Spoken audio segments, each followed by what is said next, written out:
Hey everybody out there, and welcome back to another weekly comic book haul. We got a nice amount of books this week. Something I actually found in the store today, it's a real funny story. We'll get into that. We got a lot of comments, so let's not waste any time and get right into this video. And we always start off with some news. So this channel, expect the indie review tomorrow. I know Mike's working late tomorrow, so the indie review might go up a little bit later than usual. And then expect the regular review for these books, as always, on Monday morning, Monday early afternoon, depending on how uploading goes on Sunday night into Monday. Comic Frontline wise, Mike's did the first episode of Comic Book Corner this past week. We had an awesome time doing Media Madness, the premiere episode.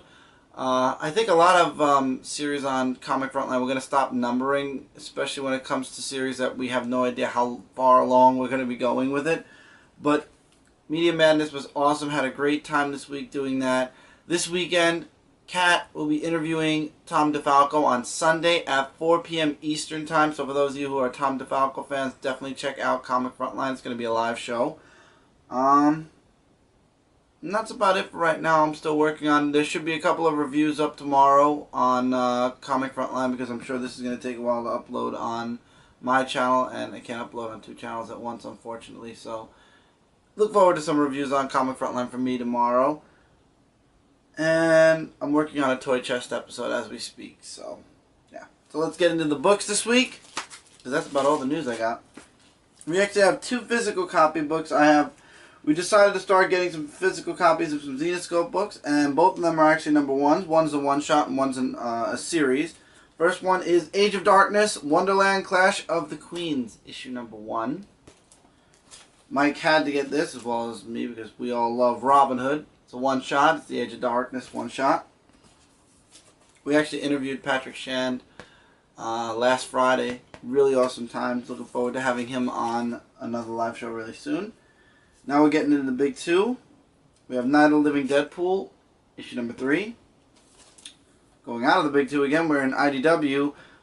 We've been reading the X-Files conspiracy through digital copies, but you guys know with the Turtles, we had to get the physical copy of the X-Files conspiracy Teenage Mutant Ninja Turtles one-shot. Savage Wolverine, issue number 15. Here we go, Supergirl number 28. Nova number 13, Justice League number 28, Harley Quinn number 3, Green Lantern New Guardians issue 28. Will this be the last Green Lantern New Guardian issue that I get? Find out this Monday. Daredevil issue number 36. The last issue before they reboot the series. Also, it says 50 years without fear, so Daredevil's 50 this year. Avengers World issue 3, which is Mike's book. Batman Beyond Universe issue 7. Batman Two-Face issue number 28. I believe this is the conclusion. This time I believe it's the conclusion. Disney's Kingdom Seekers of the Weird issue number 2, which is actually a shared book between Mike and I. Animal Man number 28. Amazing X-Men, issue number 4. I have a feeling after Nightcrawler comes back, this series is going to end. Mike's Red Hood and the Outlaws, 28. He-Man and the Masters of the Universe, issue number 10. Scribblenauts Unmasked, A Crisis of Imagination, issue 2. This series is really, really good right now, and it's in issue 2 form. Kids will love it. Adults will love it too. Trinity of Sin Pandora, number 8. Punisher, number 2. Because they double up everything that comes out, when it first comes out at least. And Spider-Man Team-Ups issue 10, which Mike likes and I'm enjoying because there's a team-up between the 3.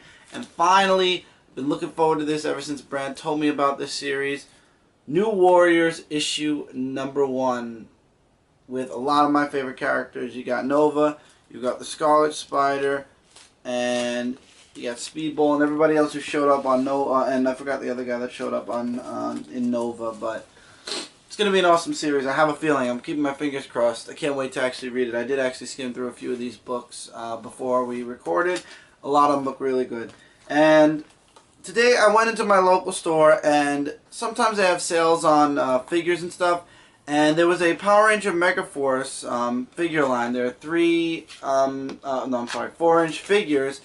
And as you guys can see here, it's only the Megaforce figures.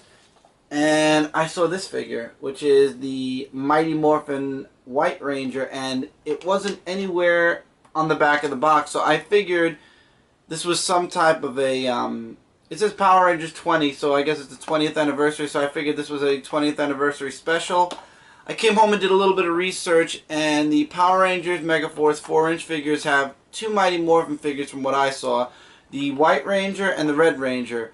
You can find them online for like $20, $25. I got this guy for $5 because the Megaforce figures were on sale, and it was just basically a regular Walgreens store, so they don't sell them by value, they sell them by the price of the figures. So I was actually happy. It's a metallic, they call this a metallic figure. I tried to take off the other sticker, which actually said it's just about the card, which if you have the app you could scan the card, or if you have the Megaforce Morph you could use that, or there was another way. And then there's a card game that goes along with this series, but I'm not going to be buying every single, I don't like 4-inch figures, you guys know me. I'm a 6 and above inch figure fan, but first of all, this figure reminds me of the Power Ranger figures me and Mike used to buy when we were kids, because they were only about this size.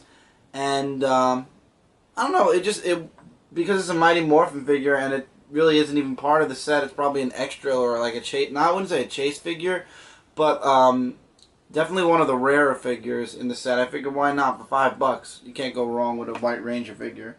It's too bad they didn't do the Green Ranger. I'll probably do a toy chest episode on it at some point, so you can look forward to that. But I thought it was a little nice extra thing, a good way to end the week, because I found this today actually. Now getting into the comics, the comments.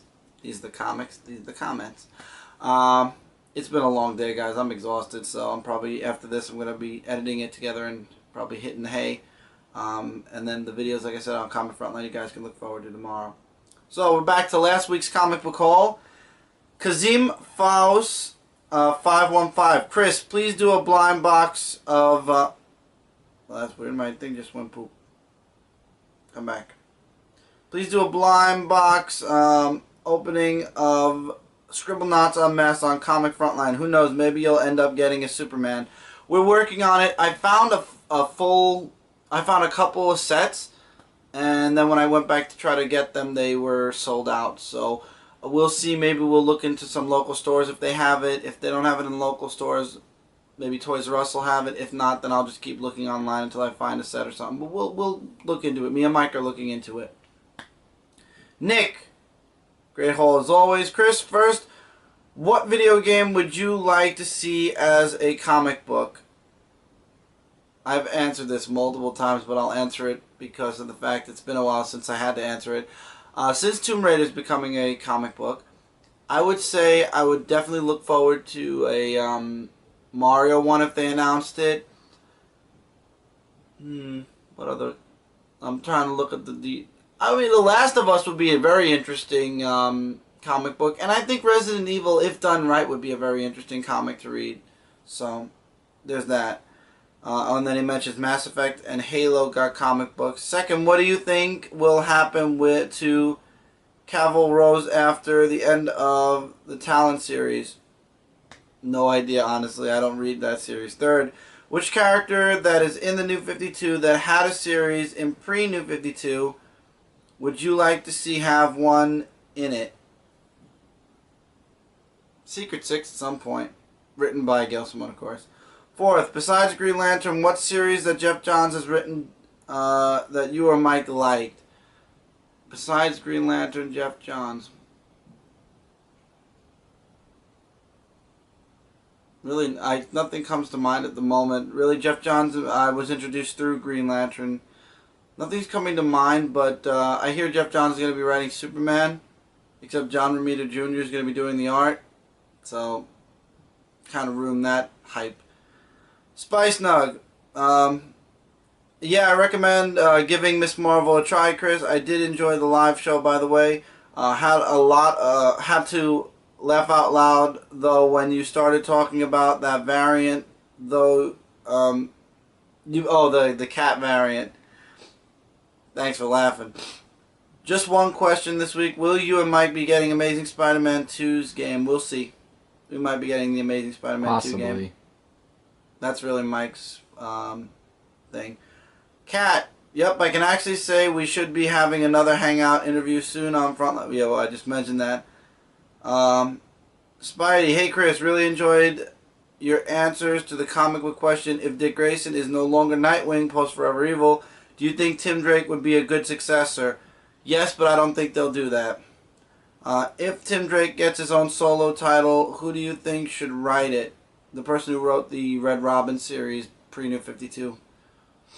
Hey, I'm guessing it's Jesus or Jesus Rivera. 0 Years pretty meh. Snyder is running out of Batman ideas. I agree. 0 Years has been a very average at best series right now, and I feel like because it's such a long series, we as readers are really getting tired of it now because it's been, what, 6 months almost? And then Kat says, definitely try Miss Marvel. I think you'll like it, Chris. We're going to probably try Miss Marvel next week because next week, not next week, in a few weeks, because next week we've got a ton of books coming. A lot. Guys, you wouldn't believe how many books we're going to be having next week. We're now in the indie review. Nick, first, what is your view of the ending of the series of the movement? I dropped the series. Second, did you see the first trailer for Guardians of the Galaxy? Yes, it was spectacular. Third, are you thinking of getting Thor: The Dark World on DVD? Yes.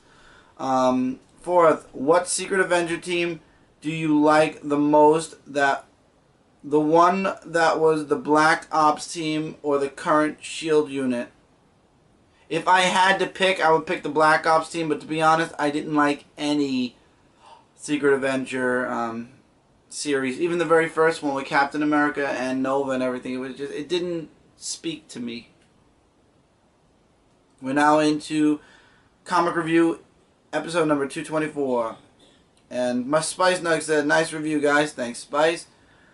Nick, again, first, do you think that the reason that the Blight part of Forever Evil Blight is now over is that Forever Evil is almost reaching its final legs? Of course. They're both Blight and Forever Evil are going to end at the same time.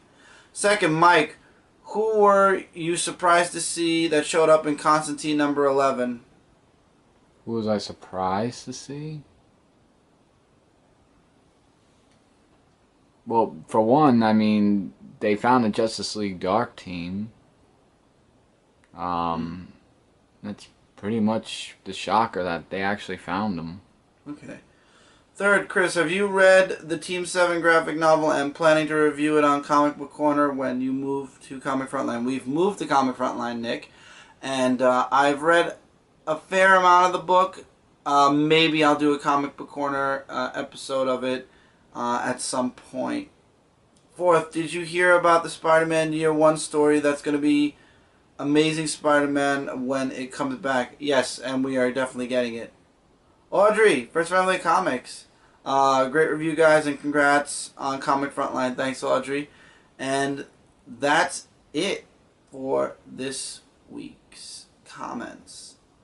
Light week, but it's been a crazy week anyway, so it's always good to have a light week of comments, so this way I'm able to answer all your guys' questions. But as always, if you have any comments, questions, statements, any recommendations, please feel free to leave them on this video, the indie review and the comic review, and I will be talking about and I will be answering your guys' comments next week on the weekly comic book call next Friday. So I love answering your guys' comments. I have fun doing it.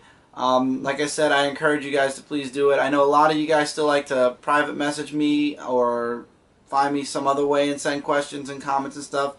That's fine. Love answering it that way too. Comic Frontline, you guys have been amazing. Thank you guys so much helping us, build up Comic Frontline the way Dark Avenger Inc. was and go even beyond that. We're having a lot of fun giving you guys a ton of different series, a ton of new series, new things, new ideas that we've come up with as we were waiting to launch Comic Frontline. And we're just having a blast doing it on Comic Frontline, and we're doing it for you guys, just like I do my videos here for you guys. Everything we do for you. So please do help out the Frontline movement and share Comic Frontline with everybody, your friends, your family, your comic store goers, your comic store owners, everybody. Let Comic Frontline literally go viral if you can. That's what we're aiming to do, but we're not a virus. Like I said, you can look forward to a toy chest review of this figure at some point in the near future. I have another toy chest I'm working on right now, so that might come a little later. But there will be one. Look forward to Team Wolf on Media Madness this Wednesday. This Tuesday's live show, we got a lot of news we're going to be covering. And like I said, Sunday at 4 p.m. Eastern, Kat's going to be interviewing Tom DeFalco, so that's going to be a really fun interview. Look forward to that. Look forward to the regular comic review on Monday morning, and look forward to the indie review this probably Saturday night into Sunday morning. We will be adding these 2 physical copies to the indie review. They're only a week old, so we're going to be doing that. Well, I'm going to be doing that. Well, Mike's going to be doing that, yeah. And there will be some other digital Xenoco books, I believe, for this week. So anyway, guys, until then, don't forget to check out comicrelated.com as well as comicfrontline.com. Together, we are your #1 source for comic-related news, reviews, and a whole bunch more. Feel free to leave comments. I love answering your guys' comments. And yeah, so until next time, guys, take care, keep reading, keep collecting, and I will see you guys in the next video or review. Take care, everybody.